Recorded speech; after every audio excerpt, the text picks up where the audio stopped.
Alors,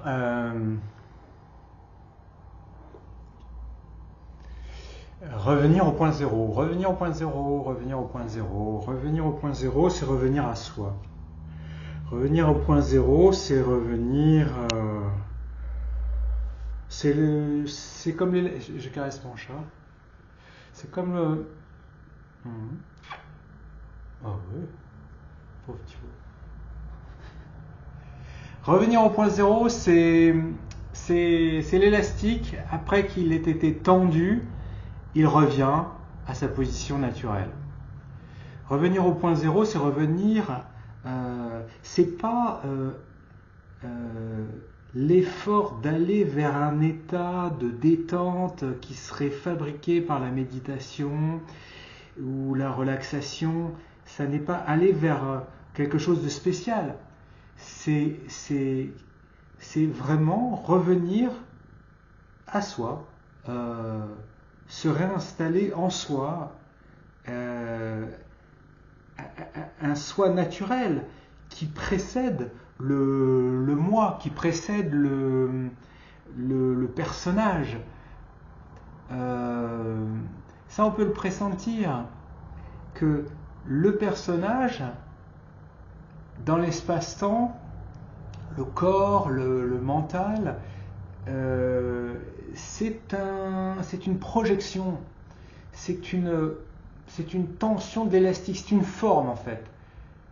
François, là, tel qu'il apparaît, avec son histoire, avec ses caractéristiques, avec tous ses conditionnements, sa signature ADN ou je sais pas quoi, c'est une forme qui surgit à partir du repos, qui est le non-état.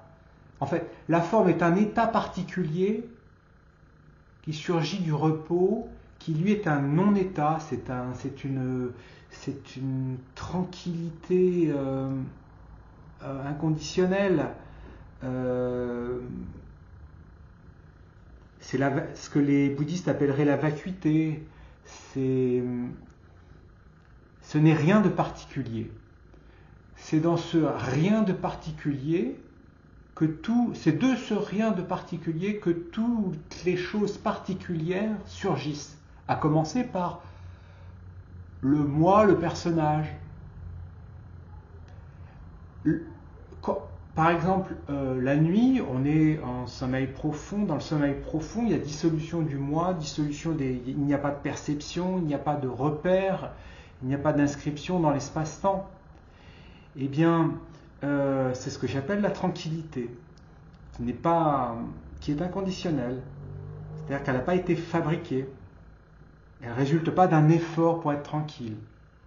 Elle est antérieure à cette dynamique de rechercher la tranquillité, de rechercher tout ce qu'on recherche, quoi, en fait, et qu'on n'atteint pas.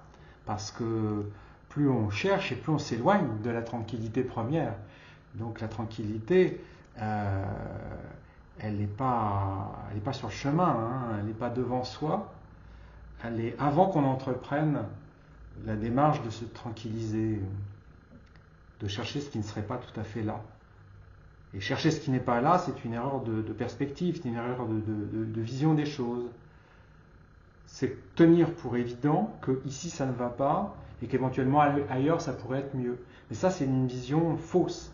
On peut passer sa vie à partir et agir constamment à partir de ce schéma-là qui est faux, parce qu'en réalité, ici réellement, c'est déjà la tranquillité. C'est une tranquillité inconditionnelle. C'est le calme, c'est ce que j'ai appelé aussi le silence, le véritable silence impersonnel, qui ne résulte pas du tout d'un effort, d'attention même, non. Et j'ai donc perdu mon fil.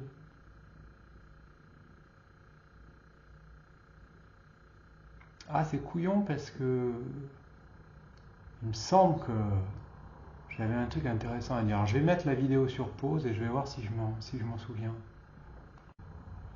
Ouais, je crois me souvenir que je disais que la personne à laquelle on s'identifie la plupart du temps exclusivement et à tort, pour notre plus grand malheur, s'identifie à une forme qui ne fait qu'apparaître au moment du réveil, c'est s'accrocher à une apparition.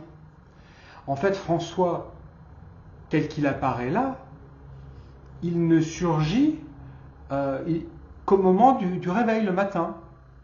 Mais dans le sommeil profond, il n'y a pas ce personnage. Dans le sommeil profond, il n'y a même pas de trace de mémoire du personnage. Et là, il y a quand même vie dans le sommeil profond. C'est la vie de la conscience, qui est une vie sans revers, et qui n'est pas inscrite dans la durée, ni dans l'espace. Conscience impersonnelle. Et donc, si on s'identifie au personnage exclusivement qui surgit, qui apparaît, qui émerge du sommeil profond, on s'accroche à une sorte d'objet ou de forme qui est vouée à se dissoudre de toute façon le soir à nouveau dans le sommeil profond, et à plus forte raison au moment de la mort.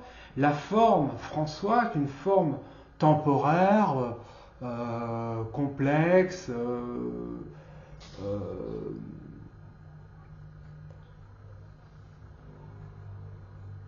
et assez inconfortable. L'identification à la forme est assez inconfortable. On y est habitué, comme on s'habitue au stress, mais c'est nécessairement inconfortable. S'identifier à un objet, à une personne confrontée à d'autres personnes, même si c'est nécessaire dans la vie de tous les jours, quand on agit précisément, on fait des choses comme ça, mais il n'est pas nécessaire de maintenir, il n'est pas indispensable du tout de maintenir cette identification à la forme. Quand on est chez soi, quand on est tranquille, et même quand on se balade dans la rue.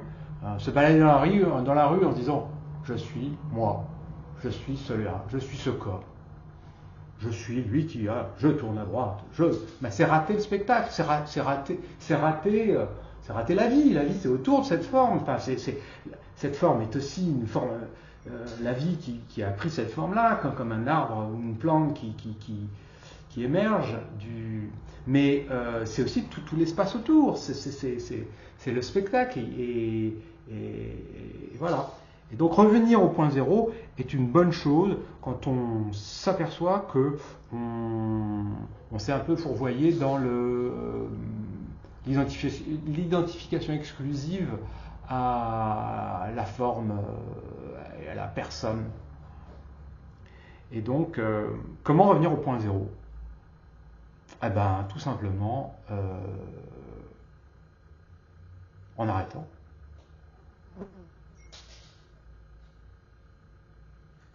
On arrête. On arrête de se prendre pour ce qu'on n'est pas. On se tait. On arrête de vouloir absolument marquer des points, fabriquer quelque chose, affirmer quelque chose. Tout ça demande beaucoup d'efforts, c'est un peu névrotique souvent, c'est sans fin. Un effort en appelle un autre, etc., etc., etc. Donc quand on a pigé, quand on pressent que tout ça est usant et conduit à une agitation finalement assez vaine, eh bien c'est le moment de s'arrêter, de revenir au point zéro. Alors là, il n'y a rien de plus simple, puisque justement, faire quelque chose, s'efforcer de quoi que ce soit, nous éloignerait du point zéro, donc on ne fait plus rien. Et on ne fait pas non plus rien. Ce serait un autre projet, je ne vais rien faire. Non, on ne fait rien. On ne fait rien. On ne fait rien, et quand on ne fait rien, il y a une sorte d'écoute. La conscience est maintenue, la conscience est là, mais c'est une conscience qui n'est plus personnelle, qui n'est plus ancrée dans le corps et dans le mental. C'est une présence ouverte qui était là avant justement que la personne surgisse du sommeil profond et qui est là en permanence et qui était là avant notre naissance. Cette conscience, cette vigilance, sans support, sans personne de vigilant, dans le silence profond, dans le silence.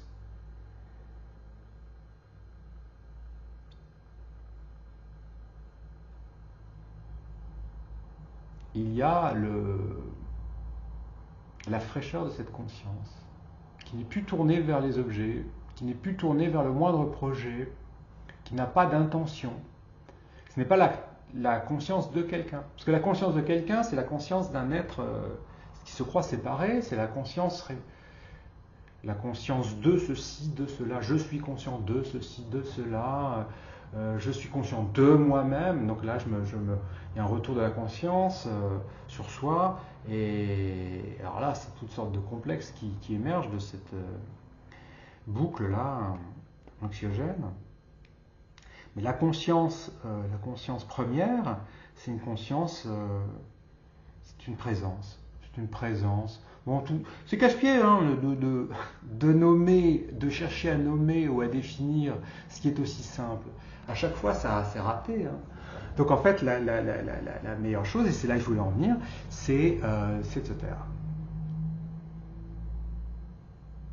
Et observer, et pas en tant qu'individu, laisser la conscience constater ce qui est.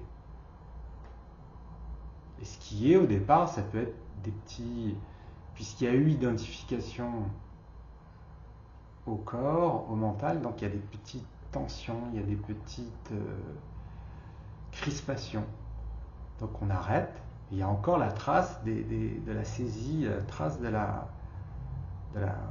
l'implication. Et on laisse l'implication se relâcher. Il n'y a pas de projet de la relâcher, elle se relâche d'elle-même.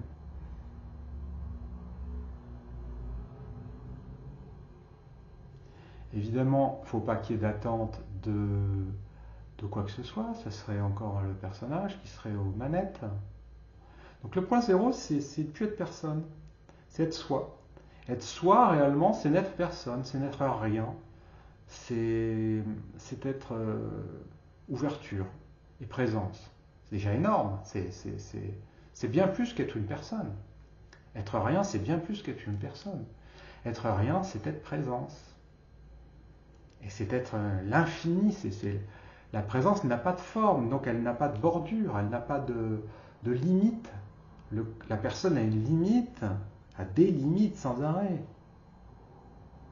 La présence, elle est vaste, plus vaste que vaste.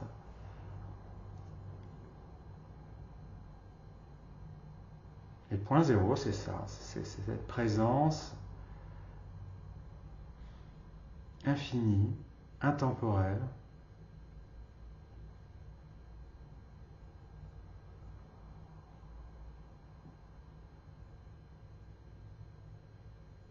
il n'y a aucune attente.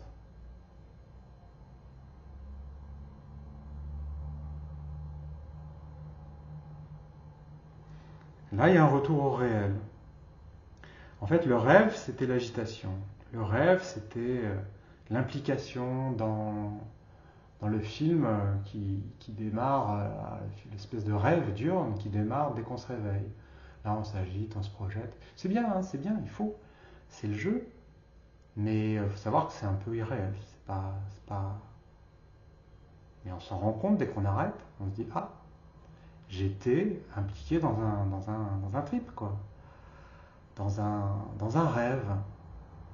J'étais en train de regarder un feuilleton, et dans ce feuilleton, il y avait moi, le personnage moi, qui était là, auquel je m'identifiais. J'y croyais dur, et j'étais là, qu'est-ce qui va se passer et tout. Mais le point zéro, c'est on arrête, on coupe, on regarde plus le feuilleton, on regarde plus, et on lâche la fascination pour ce qui apparaît.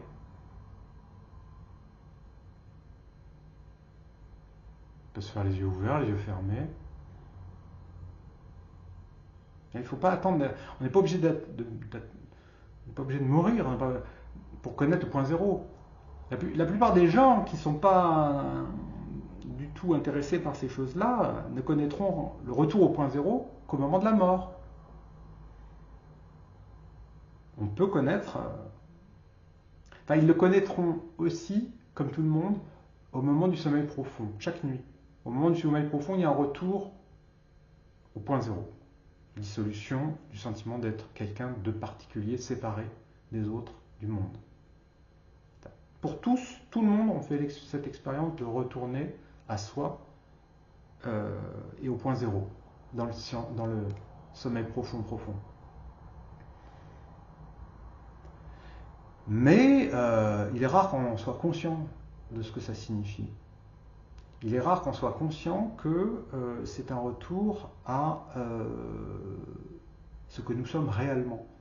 C'est-à-dire, non pas une forme, non pas un individu, mais une conscience, appelons-le conscience, ou une présence, ou on peut mettre n'importe quel nom, on s'en fout, les noms sont des pointeurs éventuellement, mais donc c'est cette espèce de silence, de vacuité, de tout ce qu'on veut. Ça peut être Dieu, si on veut. C'est plus évident que n'importe quel objet. C'est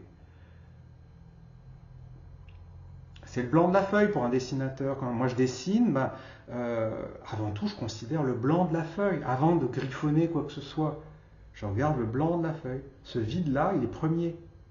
Et il est derrière ce blanc de la feuille, derrière chaque dessin. Je dessine depuis 30 ans. Et les dessins sont tous différents. Tous les dessins que j'ai faits sont différents. Ce sont des formes.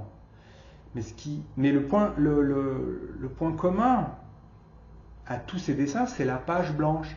C'est l'écran du cinéma, en fait.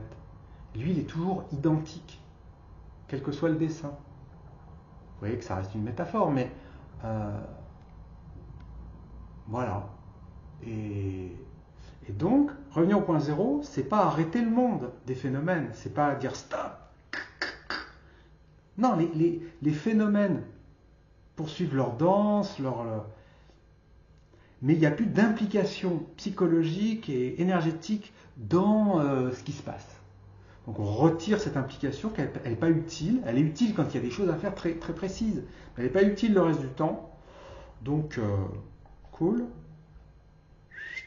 On le laisse et on est confiant, on a compris le truc.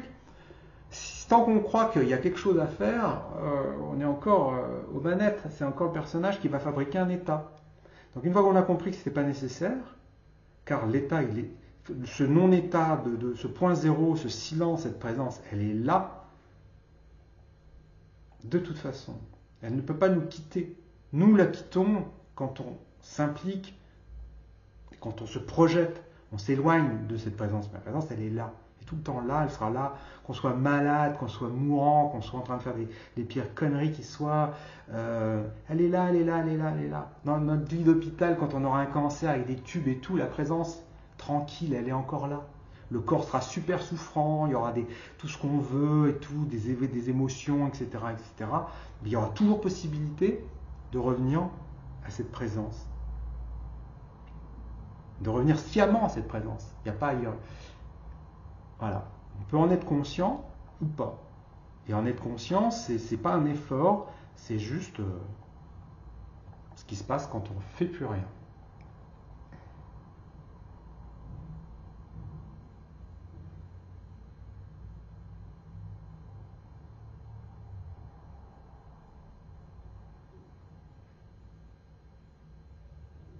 Et quand on ne fait plus rien, il y a, quand on s'arrête, il y a une rémanence de l'action, un écho. Là, je parle beaucoup, je me tais, j'entends encore. Quelques instants, un peu. C'est comme un ventilateur, ok, il tourne. On dit, bon, on va arrêter, on débranche le ventilateur. Là, il continue à tourner un peu. Donc là, si on se dit, merde, je voulais arrêter l'ordinateur, je voulais revenir au point zéro, je débrancher l'ordinateur, ah mince, il continue à tourner, et là on panique, on se dit, ça va pas. C'est ce qui arrive souvent quand on médite, on se dit, ah, il y a encore des pensées, ah, il y a encore des traces énergétiques, Mais ouais, mais tranquille, bien sûr, c'est tout à fait évident, il n'y a pas un on-off comme ça. Donc on s'arrête, il y a naturellement des traces, un peu comme ça, qui continuent, des mouvements, des trucs. Et c'est comme de l'eau, quand on agite, hein, c'est un truc connu, ça, dans un seau d'eau boueuse, et ben, si on n'y touche plus, si on laisse la crasse se déposer, l'eau redevient progressivement transparente.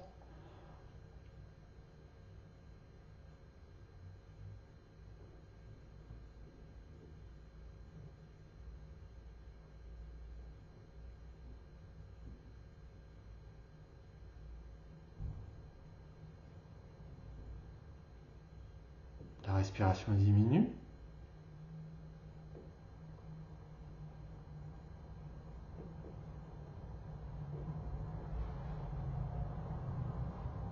Les fluctuations mentales diminuent. Tout se dépose petit à petit. Tout. Les énergies, les images qu'on a à l'esprit, tout se dépose petit à petit. Et s'harmonise avec... du coup, il y a une harmonisation, puisqu'il n'y a plus d'énergie pour maintenir une forme séparée, tout distincte de l'environnement. S'il n'y a plus cet effort-là, c'est comme une poupée de sel dans la mer qui se délite, et qui s'unifie avec la mer. Il n'y a plus de séparation, il n'y a plus de... Et donc là, il y a un sentiment d'extension, quoi. Il n'y a plus de prisonnier de la forme. Tranquillité. Il n'y a plus de sentiment de séparation.